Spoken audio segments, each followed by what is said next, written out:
first, let's talk about Aaron Boone. Earlier Monday, named by the Yankees officially as their manager. It's a 3-year deal with an option for a 4th. In 2003, you were with the Yankees. He joined the team. What did you learn about him, Flash? What does he bring to the table?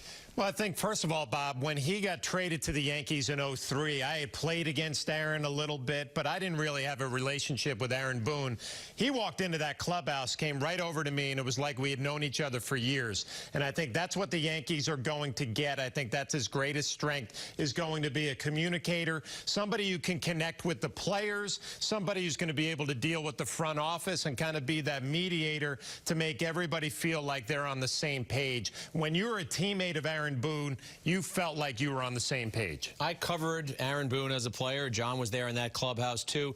But I've talked to people who know him a lot better than I do, and they've hit on some of the same themes that John talked about. I would call him a chameleon, a guy who could walk into a party and there's 8 different factions of people having discussions, and Aaron Boone has the type of personality where he could walk from one discussion to the other and feel as if he fit right in. If you look at the press release that the Yankees gave out today when they announced that he was the manager, Brian Cashman referred to his astute mind and also his progressive approach to evolving baseball strategies. So that tells you that analytics, we all know, plays a big part in what teams do, and the Yankees expect him to be the conduit to making sure that those analytics get used. Well, in listening to that, he must have also gotten comfortable, Cashman, with the idea that come the 7th inning, 8th inning, key decisions in the 9th, that Boone could handle them and kind of adjust on the fly. Yeah, no managing experience, no coaching experience. Obviously, coming from a great baseball family, he knows the game. But you're right, Bob. From the 6th inning on, in a major league game, a lot of decisions have to be made. You see the resume, it's impressive. 12 years. I mean, he's been an all-star player, an analyst for ESPN.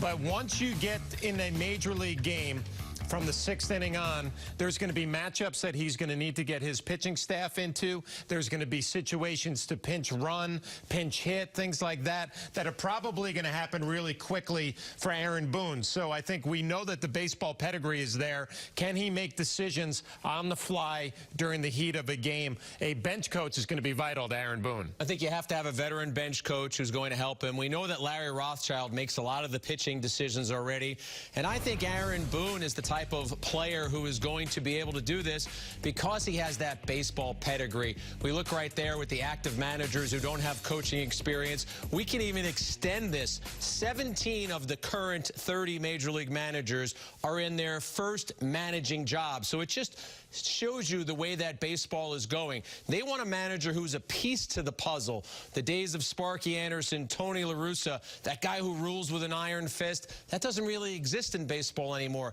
They want you to be the conduit. They want you to be the connector. And all the things we've said about Aaron Boone lead you to believe that he can be that guy. You know what? Brian Cashman kind of gave us a clue into what he thinks about the manager's position when he told reporters, stay out of the way of the players during the game. That says it all right there, right? So what do you have to do if you're the manager of the New York Yankees?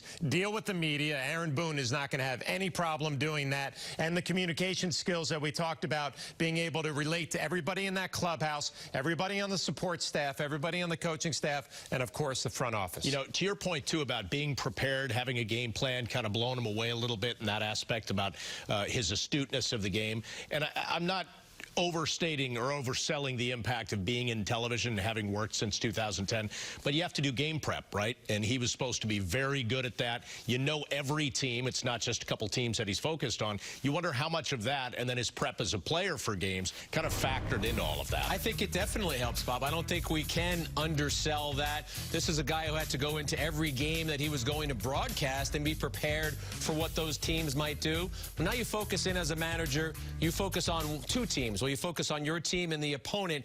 And one thing about managers is they don't start managing in the 1st inning. They get to the ballpark and they are thinking about all of those scenarios. And that's where the analytics comes in. They're thinking about matchups that they potentially want to get to. Maybe it's David Robertson against Hanley Ramirez. Maybe it's Aroldis Chapman. Well, he's a closer, so you're not really looking at him as a matchup guy. But maybe there's a night where you say, I might go to Chapman for 5 outs tonight because he hasn't pitched in the last 3 days. They've thought of all those scenarios scenarios before a game, 100 of those scenarios.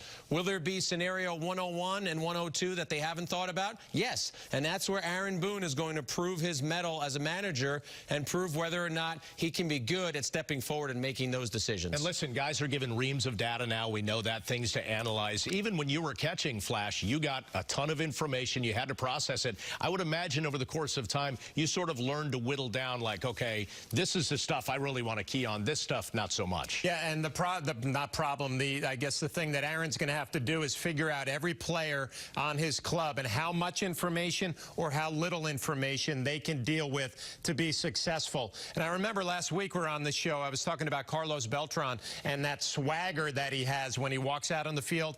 Aaron Boone has that. Aaron Boone, when he was a player, even a broadcaster now, and you watch him work in the cage, there's a confidence about Aaron Boone that when he's standing at the end of that Yankee dugout and all those players are down there looking at him, when things get going quickly, he'll have that swagger. That goes a long way with players. I'm glad you mentioned that word. Tyler Kepner of the New York Times did a great piece on Boone, and he quoted Jim Bowden, the former Reds general manager who drafted Boone, and he used that word. He said Aaron Boone, even in retirement, has a swagger. Just watch the way that other players interact with him. He's only 44 years old. He played as recently as 2009, and he has stayed around the game as a broadcaster. This is a guy who, again, I think he can walk up to different factions of players throughout the clubhouse and get along with everybody and then try and help make sure that the Yankees succeed. And let's be honest, the Yankees have a very talented team. I think there's a level of confidence with the Yankees that in not bringing Joe Girardi back, I'm not saying they thought they could put anybody in that spot, but they thought that if they found the right guy to shepherd these younger players forward, this team should win in 2018.